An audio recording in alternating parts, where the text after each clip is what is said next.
As an individual, I have been associated with real estate for about 17 years. The company Lotus Green actually has been founded by Nirmal Singh, who has been a developer for the last, for more than 2 decades now.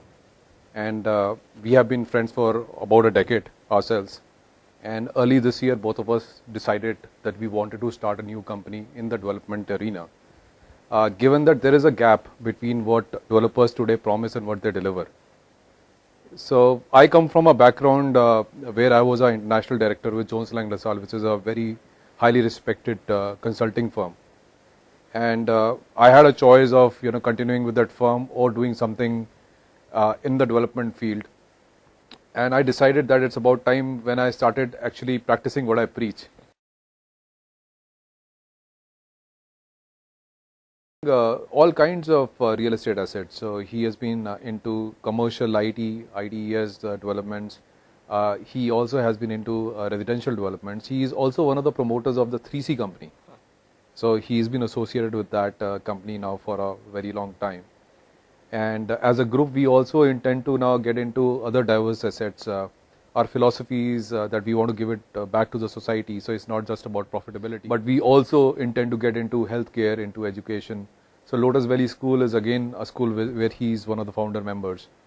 And we intend to get into healthcare, education, besides being into regular residential projects and commercial developments. See, the thing is that as far as experience of construction is concerned, Nirmal is an expert because he has been doing it for a very, very long time. As far as transparency, ethics, governance is concerned, while it's very close to Nirmal's heart, but I've lived by it all my life. While the best practices are concerned, again I've lived by it all my life. I've been advising clients across the country who are developer clients earlier on what should be the best practices that they should be imbibing in their developments. So real estate is about common sense. It's about making sure that you are tracking your time, cost and quality, and you're delivering that time, cost and quality to your stakeholders.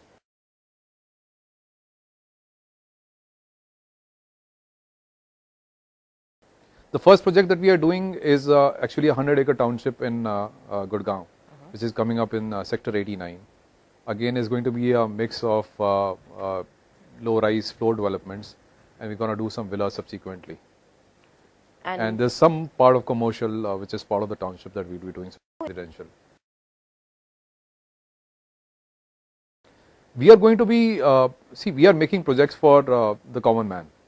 So while we intend to do some mass housing also, which we'll do subsequently, currently the project that we are doing, caters from, let's say, middle income group to a semi-luxury kind of a middle income group. Firstly, I think the customer looks at the developer nowadays. So they would, first of all, they want to ensure that they get the project at the end of 3 years, 3.5 years or 4 years, whatever is the project timeline that has been committed to them. Secondly, then they will look at what's the quality of specifications which is being offered. What's the workmanship which the developer is going to provide, whether that fits into that category, price category that they're looking at. Given their savings and the loans that they can apply for. And thirdly, if it's a good quality project in a good location and they feel that it's competitively priced, then sometimes they stretch themselves also. This is the first project that we've launched, which is our township, where we are coming up with independent floors at this point of time. See, the thing is that we basically decide on the basis of various parameters, and one of the parameters is the unit size, what is the ticket size of the unit. The other is what is the demand in the market. So the reason why we are confident about this particular project is because it's gated and it's not high rise. So in NCR, typically most of the people, they wanted to live in their own houses earlier.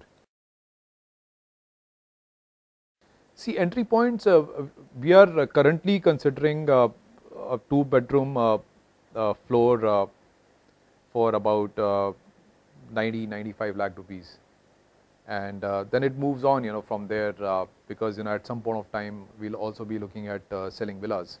So that obviously will become slightly more expensive. That's the reason why I said that looking at middle income group to high middle income group. We already have in principle approvals, and subsequent approvals are awaited.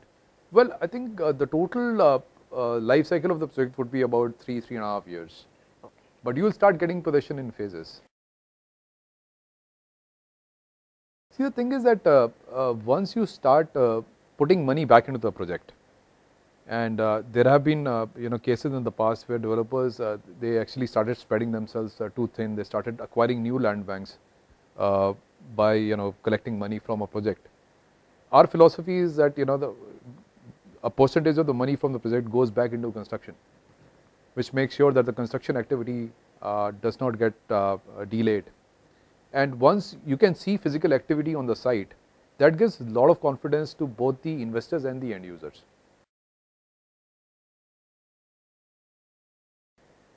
See, we're going to come up with a very strong MIS. So that MIS is going to ensure that timely messaging, timely reminders and progress details are sent across to all our customers. Yeah.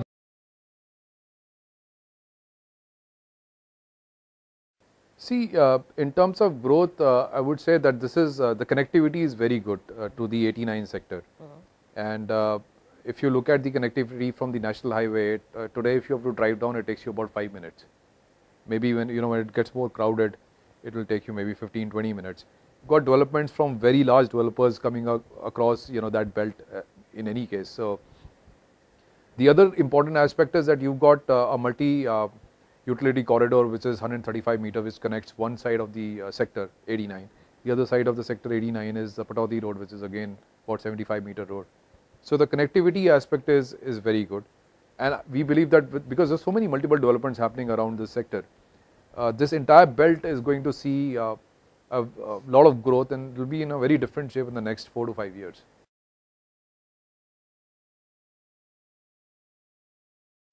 See, I think as far as the infrastructure is concerned, a lot of developers, they create a backup themselves.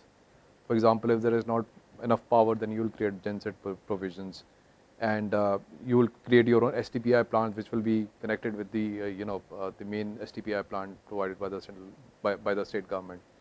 So the developers are ensuring that there is a backup in place, because see, infrastructural growth is also happening over a period of time. So the government also has got a huge land parcel that they need to take care of, and they do it on a priority basis. So wherever they find there's a critical mass, they'll target that first. So it's important from our perspective to ensure that there's a backup which is there in place. Our benchmark is to create our own benchmark. Our funding is through the promoters. You would also seen we've got lot of financial partners which are showing interest in partnering with us. One of our biggest partners is Red Fort Capital, and you would have seen that in the papers that they have an in-principle agreement with us to invest about 1,000 crore rupees in our various projects over a period of time, out of which about 365 crore rupees has been already committed to us. So as and when there will be new projects, they'll be investing more money with us. So financially, we are a very sound company, and we also have a lot of tie-ups with a lot of other banks who have shown interest in partnering with us in funding our projects. And as and when there's a project where we are completely convinced that it is a project we would like to be involved in, that's when we'll involve more and more partners moving forward. Sure. Thank you so much. It's been a pleasure.